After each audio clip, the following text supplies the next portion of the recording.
good afternoon, everybody, to our lecture series. I'm really excited to have Uplift Aerospace join us with Starborn Academy. And with us today, we've got two guests, Josh Haynes, the co-founder of Uplift, and Emily Higgins, the director of education for Starborn Academy. Virtual reality has been around for a while. And I think educators, those savvy ones, are understanding how to keep our students engaged with content that is valuable, meaningful, and something that actually helps them move forward in their learning process. So, with that, I guess I just want to introduce you, Josh, and Emily, and share your story. And I think you've got a deck, Emily, you want to share as well. So, I'm going to turn it over to you guys, and let's hear a little bit more about Uplift, Starborn Academy, and how VR can make a difference here in learning. Thanks, Ted. Awesome. Yeah, we're excited to join you, be able to share some of the learning that we've had with regards, I think you hit the key, which is how do we engage students. So I will turn it over to Emily and we can give some more details around what we hope to present today. Sure. Josh, do you want to introduce Uplift? Yeah, I can do that. So Uplift Aerospace, we have focused on mission logistics for suborbital and orbital missions, including civilian astronaut training.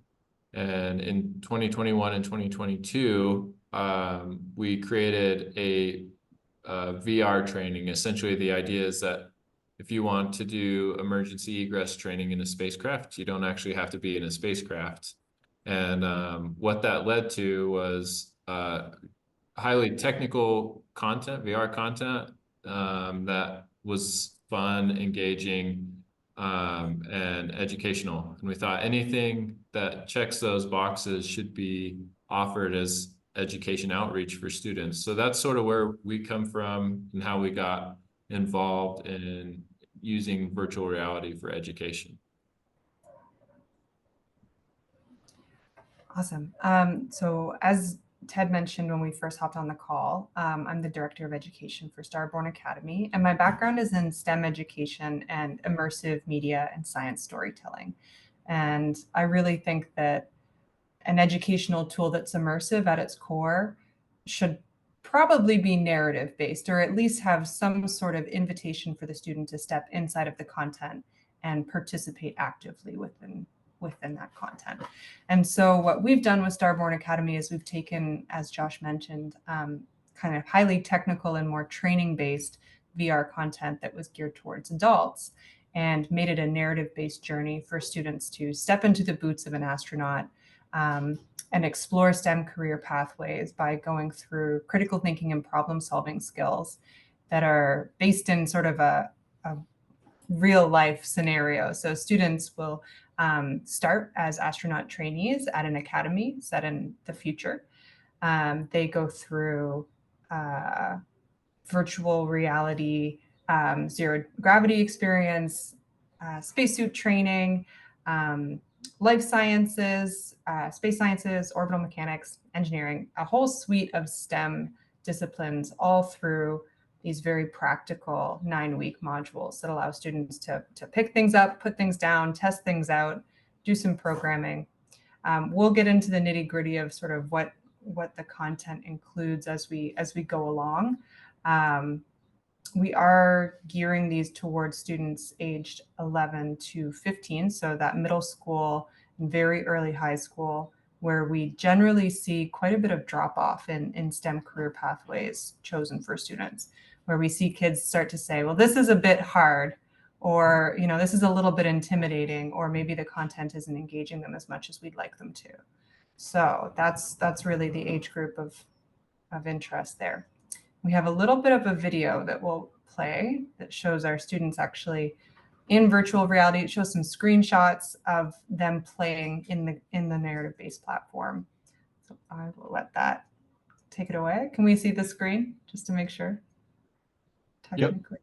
Yep. Okay.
Well, Emily, that is so cool. I got so many questions when watching that video, but I think I'll hold until I think you have some more you want to share.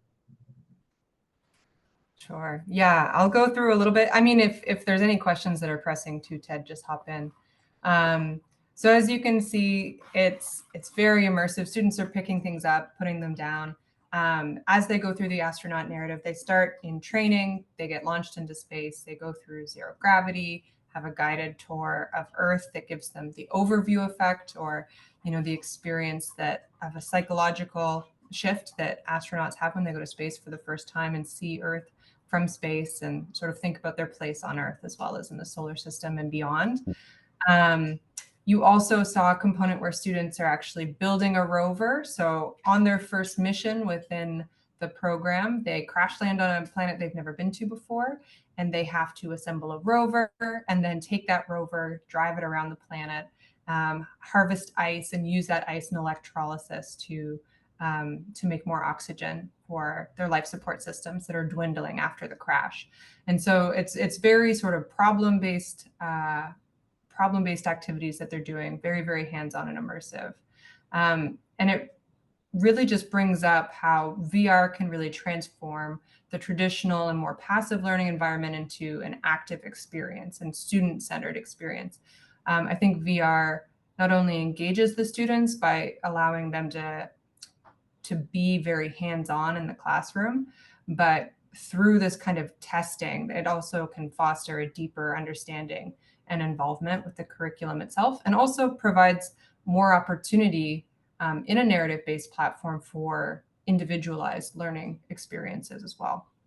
And because they're using their hands, they're building, I think it also fosters a sense of creativity that is not normally present or may not be present in some more traditional learning environments, and puts them in environments where they can kind of explore beyond real world limitations. They can create virtual habitats that they might not be able to create, with their hands, with building materials in real life, but virtually they can design and build things like rovers, like habitats on the moon.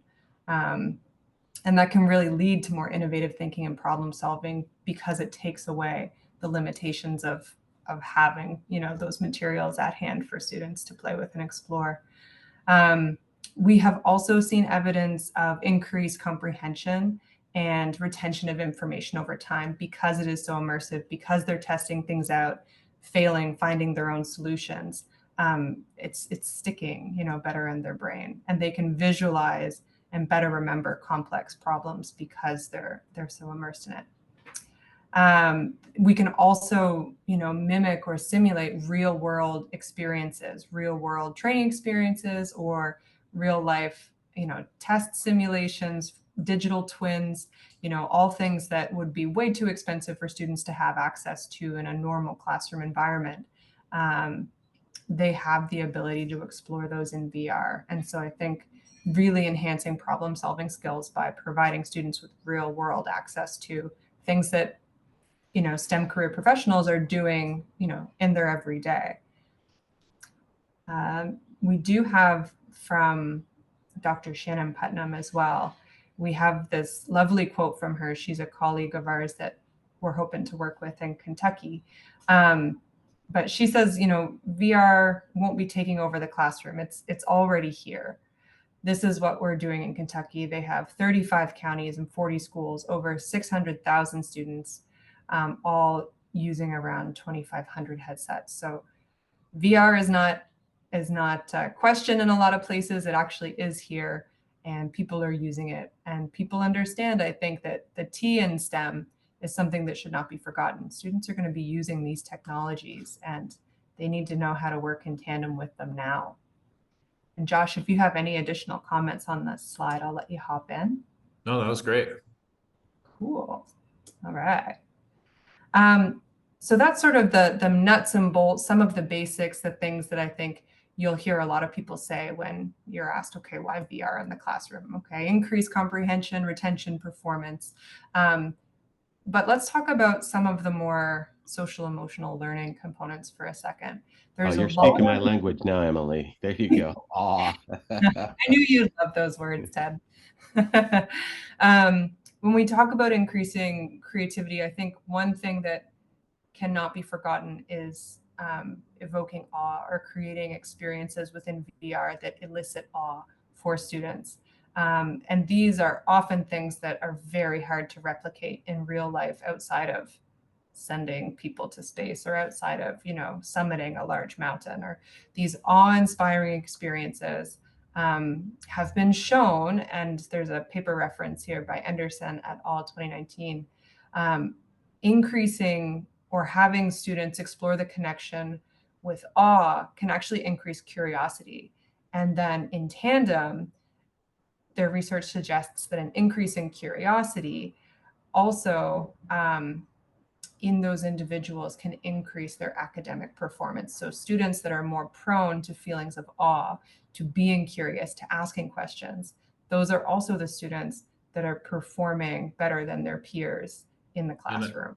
And I think we all understand that too. I just want to interject there. Like if you think on your own history in life, what were the moments that caused you to be curious about something? It was the moments where you had something that struck you as amazing. It's like, wow, how does that happen? Or why does it work that way?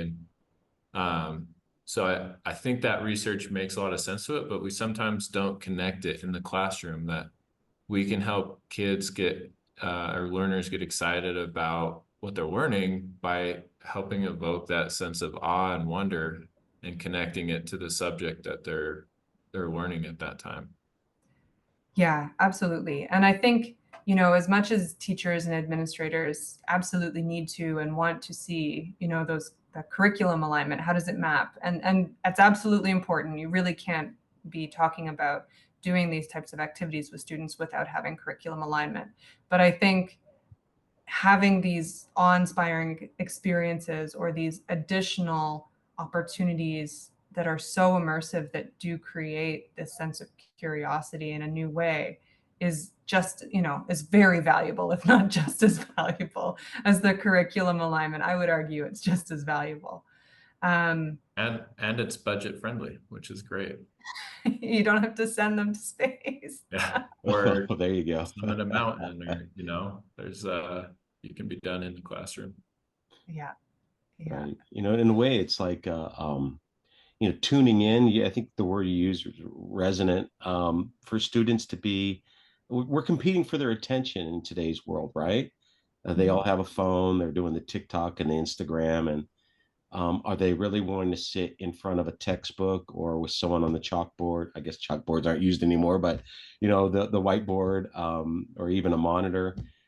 Here's a chance for them to kind of be immersed, to drop into an experience that is otherworldly, but also at the same time, going back to the video that you shared, Emily, there were some manipulations going on there.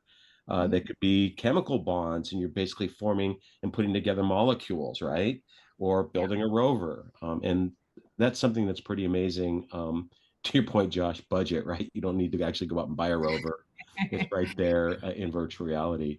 And I guess in that video, I'm going to go back to it, that first scene you show with these students, and it looks like the overview effect, right? And being able to get that view is pretty hard to do. It's pretty expensive to get up there at that altitude for any extended period of time. Am I right in that you actually had an astronaut try this? Yeah. Can you tell me who was it and what was that all about?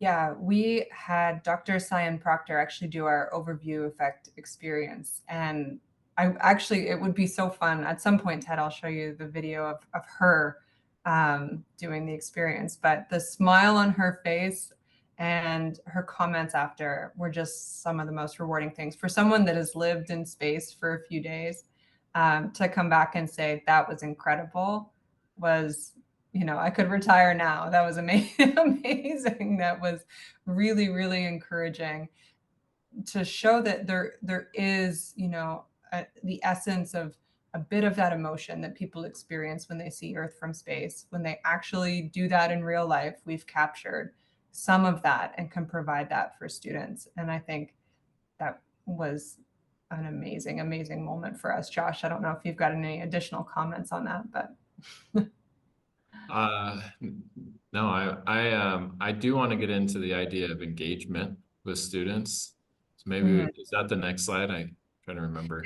Yeah, it is. I I feel just like wanted, that's, yeah, go ahead. no, go ahead. I was gonna say, I feel like we're in a nice intro spot to engagement. Oh, okay. Well, let me say a little bit, and then we'll come back to engagement. Because I think with Ted's discussion as well about social media and capturing eyeballs, I think with the world of media, and there is a lot of immersive media out there for people to consume on a daily basis, but having transformative experiences that elicit awe is not common. To truly make someone feel something and feel connected with other people around them, connected outside of the borders of their nation, connected with the environment around them, that I think, we call it the small self perspective, and that's a term coming from that second reference, Cuzzolino et al. Um, it, I think it's really healthy to feel part of this planet, to understand that you are a small person on this planet and we are all connected and we all need to take care of the planet that we live on. Um, and in the context of scientific learning and discovery, these moments have been shown to lead to profound cognitive and emotional shifts, and fostering that deeper understanding and appreciation of the subject matter, whether it is talking about Earth or whether it is talking about other elements of STEM. I think that these types of fostering emotional intelligence, fostering um, the social emotional connections is also vastly, vastly important. And that can be done through awe as well. So I just wanted to make that connection before we move along. Oh yeah, appreciate it. Yeah. All right, Josh, let's talk about engagement All right. and retention. No, I think more than anywhere else, with VR, this is where it shines.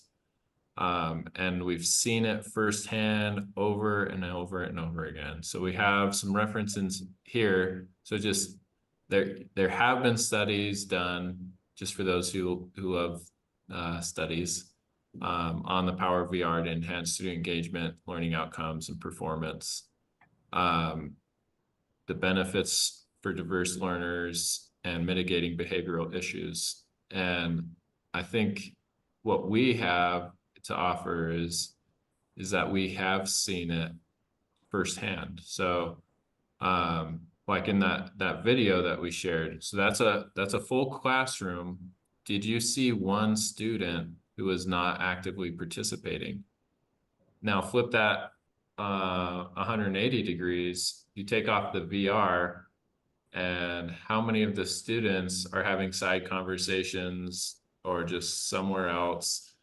And that's what I would say I see is very common, is, and it goes back to that content ideas. Students' brains are being trained to absorb content like every 5 seconds. And if they're not getting content every single 5 seconds, then their brain says, hey, where else can I focus? Like it's just such a different learning environment.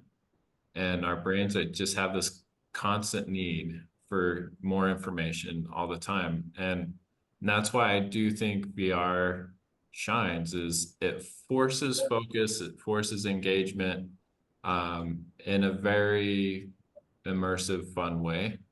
And then to the diverse learners part, we do have kids that are in the um, we'll have our general education students mixed in with the special needs students, and we have high engagement from both groups. We don't have to have like a separate class or anything like that. And we've even talked to the teachers, and they said we love having both groups participate because we don't feel there's a need for us to be involved. They're so excited about it, they're so engaged that we can actually go and take care of other things that we need to do as teachers. I think that is a really valuable insight that we've seen from our side. Wow, Josh, that's an interesting point. Also, in that if you set them all down to watch a movie, right, it's not the same thing. First of all, it's not interactive, but they're all moving along at the same pace. Mhm. And in this virtual reality experience, in a way, it's adjusted to the student. If they're taking a little bit more time solving the puzzle or exploring, they can do that, right? It's not like got to wait for everybody else or, let me catch up. And so, in a way, it's kind of a self-pacing as well. Yeah, no, it's great. Really interesting. I never thought about it that way. We have a module on the history of space exploration. Heavy in history, not as engaging, meaning you're not picking and building stuff in VR. There's a lot of learning content. And if you were to present that in a movie format, like you were saying, Ted, I doubt there would be a whole lot of excitement to sit there and listen about the beginning of rocket science and uh, where the V2 rocket in World War II and the Apollo missions and the space shuttle, the International Space Station, Artemis, moving from all the way from essentially the 1940s to today. But we do get that high engagement. So there, again, going back to one of the students we had, I think on Monday I was there, and we had that module playing, and one of the special needs students was going through it, and the teacher afterwards asked, "What did you think was really interesting?" And they said, I didn't realize that the first rocket to make it to space happened during World War II with the V2 rocket." It's like, how cool is that? That student actually was able to respond with something that was really insightful and has so many other implications for critical thinking and discussion on, how important technologies are developed in war and, the pros and cons and what that means for us today. There's just, I think there's a lot of value to realizing the power of VR to engage students and to help them stay engaged and absorb information in a really active way. So it's Mhm. yeah, I am 100% sold on the value of VR for helping. And I'm not saying VR takes over the classroom. I'm saying VR is a great supplement. VR is a tool for teachers. I think it's something that supplements all the in-person interactions that Uh, so I, having. I guess I've got some questions for you, Josh. Equipping a classroom with a VR headset, don't you need a lot of space? Oh, that's a good question. So originally when we built our program, we built it to require about 10 feet by 10 feet and Massive. massive amount of space per student. We quickly realized that was not feasible in any way for any school. So now we do it just essentially where we tell the students to put out your arm like you would in gym class, go find somewhere where you have space and you won't hit anything. You put on your headset, you can still move around and grab stuff, all around you. And then once you hit sort of that 6 foot boundary mark, it goes to pass through, which is essentially you can see around you in pretty good fidelity. So there's that safety, that automatic safety element Okay. All integrated. right. Back up for me just a second here. I'm pretty new to VR. I've tried it a couple times. When you say pass through, what do you mean exactly? Yeah, so pass through meaning you can see everything around you. So the idea that the real world passes through the VR and you're able to see it from your lenses inside the VR So if headset. I'm understanding this correctly, then I'm in this immersive experience, whether it's Starborn Academy or some other thing. But once I've moved outside this bubble of media, suddenly that kind of fades away and I see the world around me. Yep. Yeah, Okay. exactly. All right. So That's it's pretty a cool. great safety feature that's not just built into VR headsets.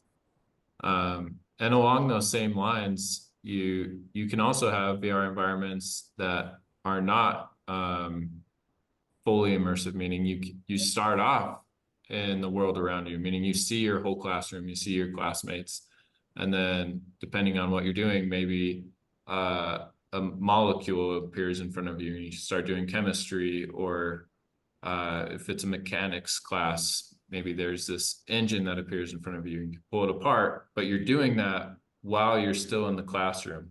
So they call that mixed reality. So the idea that you can supplement what's around you with these virtual elements to increase the amount of learning that's happening. Oh, that's amazing. There are a lot of challenges in public education today, as I think you're well aware. Declining enrollments with lower births, a lot of extra schools, more schools than we need than like 2 decades ago or a decade ago, and facilities are a kind of a big expense. I see technologies, perhaps like virtual reality, of being able to solve some of those challenges, of being able to take and bring students together, and provide facilities or experiences that would normally be a lot more expensive, right? So that's kind of interesting. One of the questions I've had from superintendents when we've talked to them is a concern about aging equipment, or if I get something today, what's going to happen tomorrow. So this might definitely increase engagement. It might, in terms of VR, help with social emotional learning. But if am I making a capital commitment? Am I going to find myself at a dead end, right? Oh, there you go. As if on cue. My goodness. I'll be quiet. You guys keep on chatting. No, it's so relevant, and it's great cue into this is upfront hardware costs for sure. And this is true on any technical innovation that's happened in the last 40 years. Is you have a new technology comes out, and then there's mass adoption, which takes a while because of essentially those upfront hardware costs, and getting the systems in place. So that's definitely a challenge that we see when working with school districts, is trying to balance the value of VR with the cost of getting it implemented. And I think that's going to be there, but understanding the areas where it does save money is something that has to be communicated very clearly. So it does save money in like we were saying, like the idea that we can run a course with gen ed and special ed students at the same time. There's a lot of value to that. And if you think of it as a cost, like what are your opportunity costs in that situation? And then along the same lines, so technological competency and infrastructure. This one's interesting where you would assume when you take VR into a school that there'll be a lot of teachers who are hesitant to implement it. We just did a teacher training on Tuesday with 30 teachers, and there was just all around excitement, uh, and and people saying "wow" and amazement and laughter. Science teachers saying this is so cool for chemistry.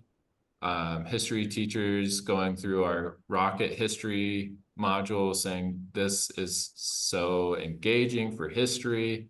So yeah, I think there's a quick buy-in once you are able to allow people to test it out. And they see the value of it. And that's, I think from our side, that's what we talk about pretty often is we will win this challenge. We will overcome it by just letting people try it. Once they try it, the light bulb clicks and they're like, yes, this makes a lot of sense. And I think one area that really opened up the world of VR for education was just the recent advancements in hardware. Like the Meta Quest 3 and the Apple Vision Pro are far and above the VR, program or hardware systems that have come previously. Yeah, So and the Pico devices too, I would say. and the Pico devices. So to be able to have that high fidelity pass through, to be able to think about a mixed reality program where, as Josh mentioned, instead of having to buy motors for an automotive class, you have an engine in front of you that you can take apart in VR. Those things previously within VR, I would say were not really as feasible, or the fidelity wasn't quite as good. So it was less engaging.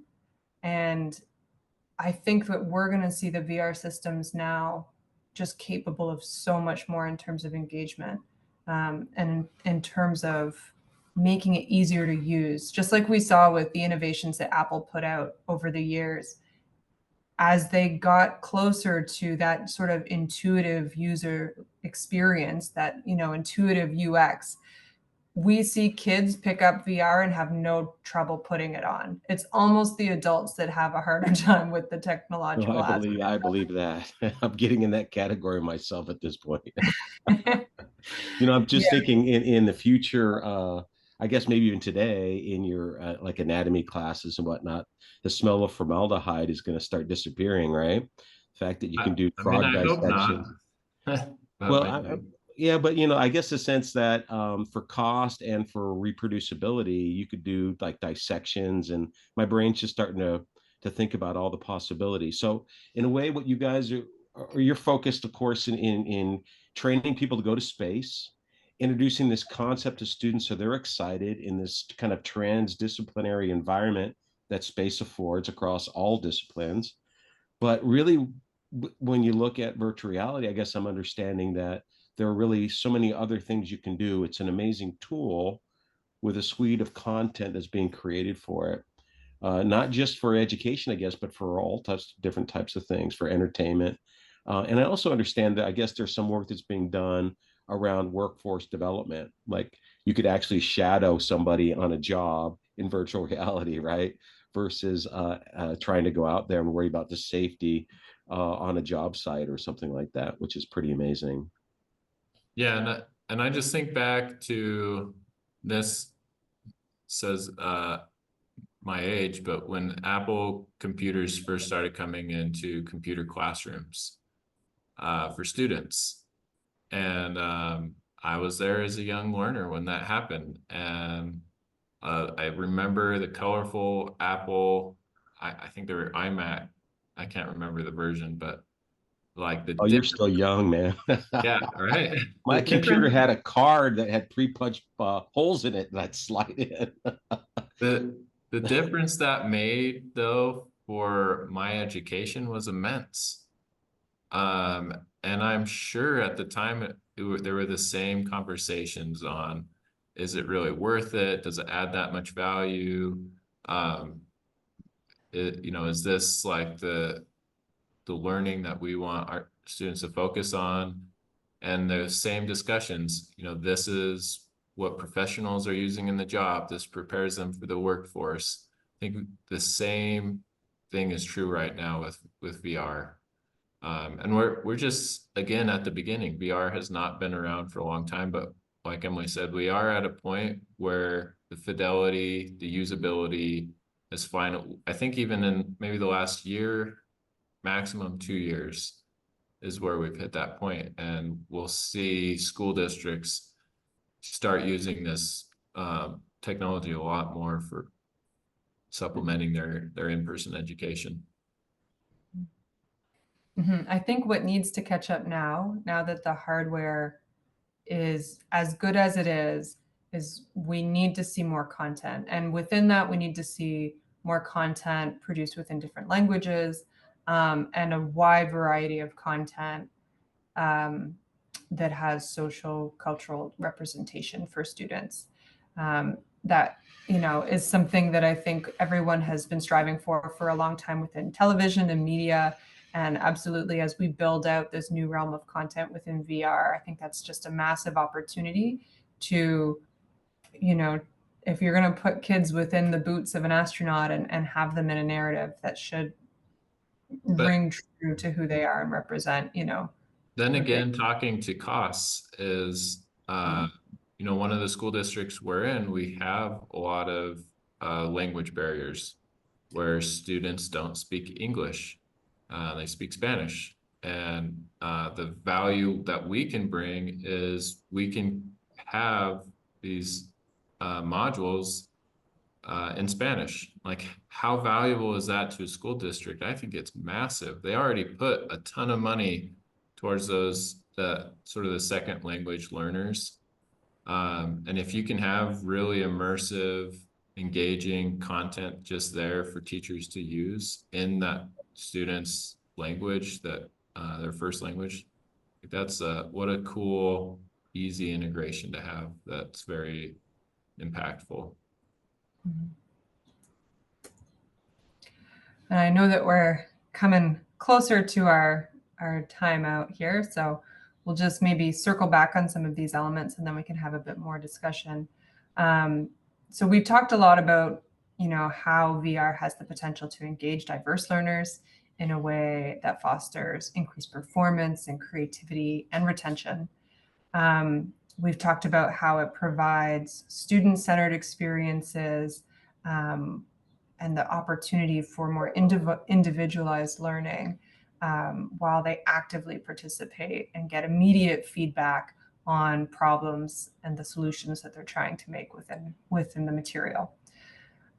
We've also discussed how VR has the potential to mitigate, by increasing engagement, can mitigate some behavioral issues in the classroom or a lack of engagement in the classroom. It keeps students focused and involved and reduces distractions and promotes a positive learning environment overall. And it can enhance social emotional learning by encouraging empathy and collaboration and a feeling of collectiveness within awe-inspiring experiences. So we know that there are challenges, particularly with, adopting a new technology, additional hardware costs at the beginning of implementing these programs, but content is going to continue to be created for these types of hardware systems. And so having content that is able to absorb these experiences early, I think the cost savings, if you're looking to provide immersive experiences, if that's something that you want to do for your students, this is a cost-saving way of doing it. How else can you help students, build a car or shadow someone on a career pathways experience? These really do reduce those types of costs over time, and VR is not going anywhere. And I think that students and their, in their future careers as professionals, VR is the type of technology that many professionals are going to be using and already are using. Yeah, we've gotten one of the principals came to us this week and said that the parents have been coming to him saying, this is all my student talks about, not just on the days that running the module, but all week long, my students are talking about this.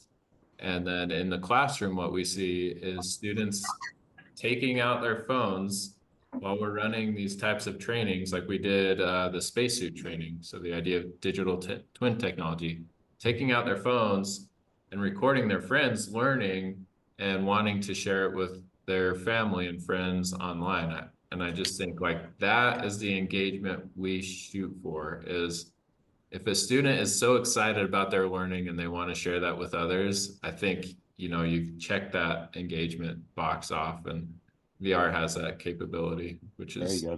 The cool factor, right? yeah. Oh my gosh.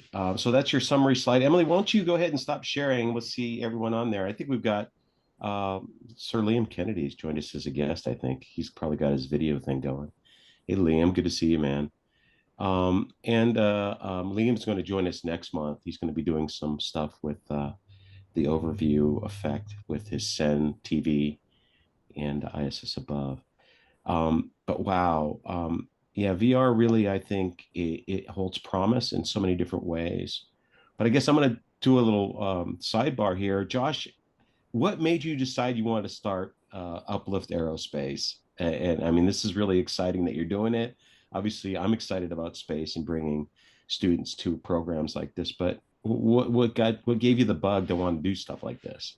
Oh, I've always been a space enthusiast and watched and been very active in in the space industry. So my path to Uplift Aerospace is maybe a little different, but studied physics in college, did mission trajectory analysis as sort of like a independent contractor out of college, and then I did a big 180 into private equity, learned how to raise money, start businesses, and then come 2018 when SpaceX started becoming sort of the leader in launch services and reusability. As I saw that was the moment where I felt like a lot of things I had been thinking about were now viable and possible. So that was sort of the quick and dirty of What how do you know? it came about. It's all happening now. I was just a little kid when they went to the moon the first time, and it's happening again. And to just think that all of our students, well, what blew me away, I was working with some ninth grade students, and I realized they were born the year the iPhone was introduced. Okay. Right.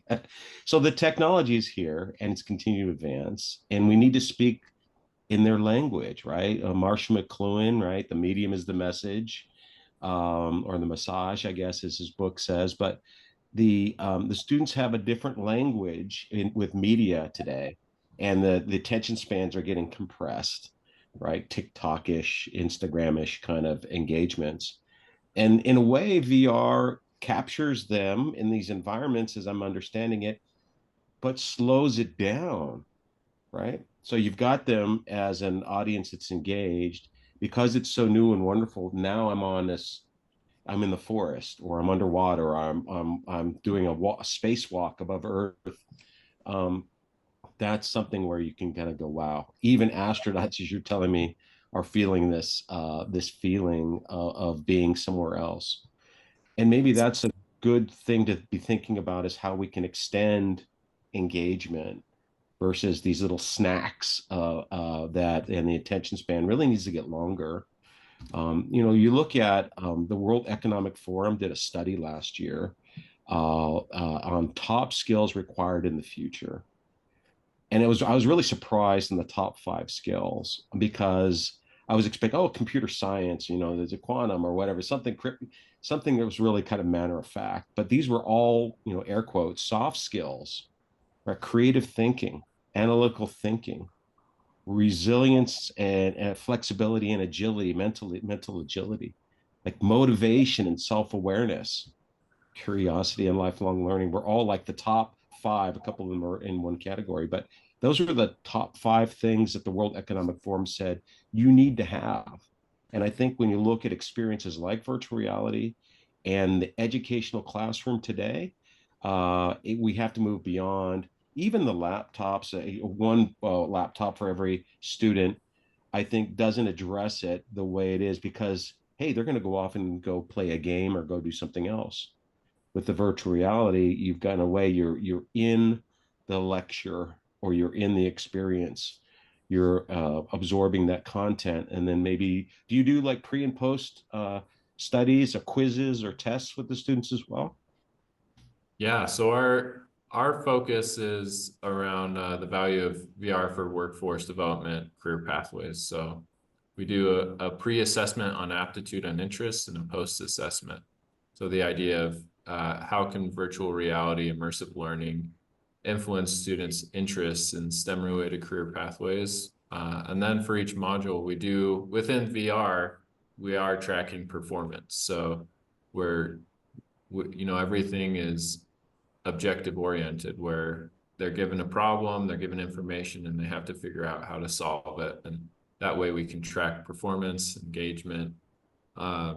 And then we do have sort of like parallel curriculum that teachers can run in the classroom with worksheets and in-person simulations, whether if you want to teach gravity further, then we give suggestions like the trampoline experiment, where you can put a bowling ball in the middle and roll marbles around it to show gravity in orbits, or electrolysis with your cup of water and a battery and 2 lead pencils. So the idea that they can be in a highly immersed environment, really focus learning objectives, and then when they're back with the teacher, have a reflective moment where they reflect on what they've learned, and if the teacher feels like it's beneficial, they have these additional activities that they can run to reinforce those Oh, I learning love that. objectives. I love that. It's kind of more in a way a traditional kind of experience. Yeah, like I believe you know Mark Wagner. Uh, he has done immense amount. I think his PhD was on narrative-based learning, if I remember right. And one thing that he highlighted to us is that the big takeaway from his learning was the importance of self-reflection. Um, and and that is something that I think we're seeing too is and this was actually brought to us by the teachers. So right now, these classes, after they do our modules, they have a day what they call their captain's log, where they're given these different questions that relate to the learning objectives. And they have to do self-reflection and independent learning on that.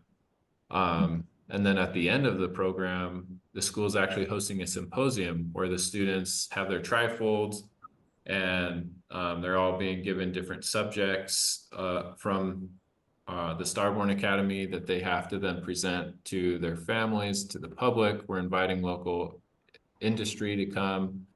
I think the city council will be there, the mayor, and the value of that, that there's just a lot of different components. I guess I want to highlight that VR is just a tool, and there's a really powerful collaborative effect when you can use your tools in a way that creates a net positive effect. And I think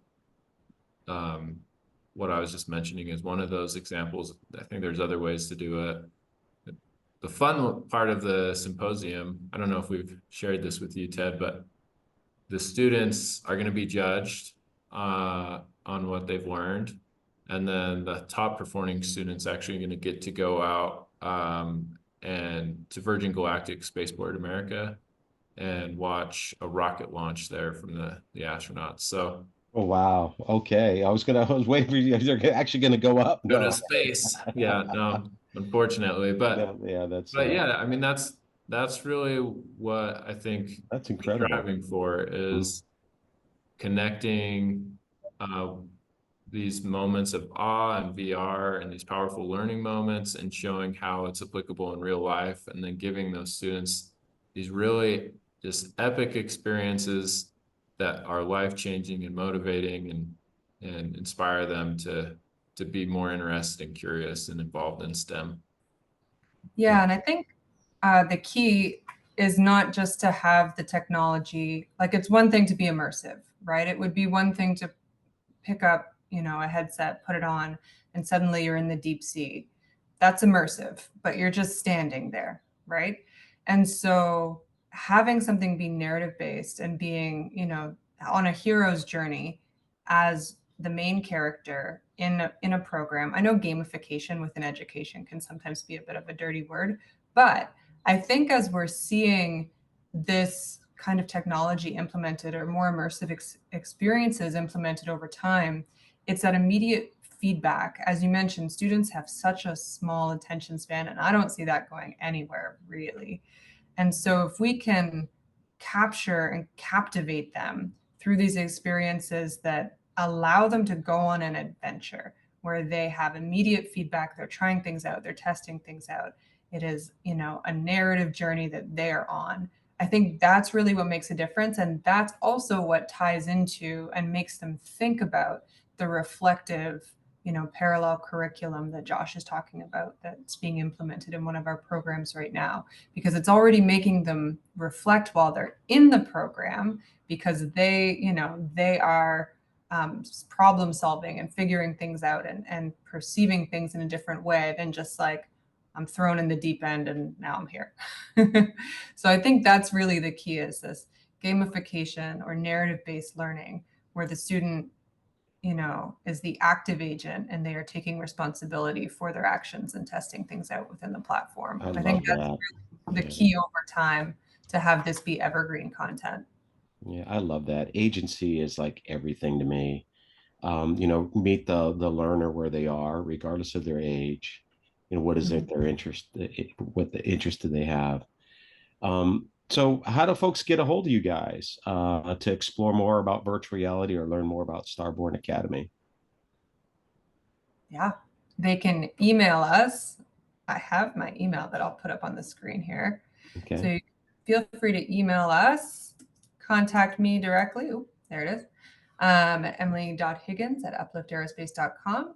You can also go to www.upliftaerospace.com and click on the Starborn Academy tab at the top. That will take you through some more information about our program. We touched on most of it today, but you can also contact us through there. So the Mhm. website, we've got social media at Uplift Aerospace. Follow us, like us, save our content, share it. Well, awesome. Do you have some professional development queued up for educators if they want to learn how to do this, if they're, considering how they might implement this in their school or their school district?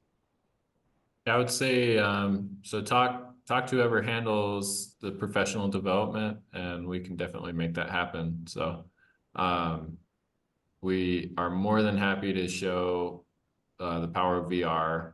Like I was saying earlier, I think the minute teachers have a chance to experience it, they become champions for it because the light bulb clicks and they say, "Yeah, this does make a lot of sense for my students." Super cool. Well, thank you so much for investing an hour with me today with us. And we'll have this up for other people to see as well on our Magnitude site. And I'm going to ask that you guys come back maybe in the fall to share some more findings because I know the research is being done right now and continues to be done about the efficacy of this and the value that these immersive experiences can bring to students, both intellectually, I think from a knowledge perspective, but also, Emily, really hitting home what you're sharing, the emotional well-being and the connectedness that some students feel. You can bring a diverse group of students together in an environment, engage them with this content, and they can actually coexist without having some conflict that you might normally see. So many things to explore here. I've got to find a way to implement this in our projects when we send them to space. It'll come with time. It's always an inspiration to hear from you both. And I just want to thank you for joining us for our second lecture. Thank you, Ted.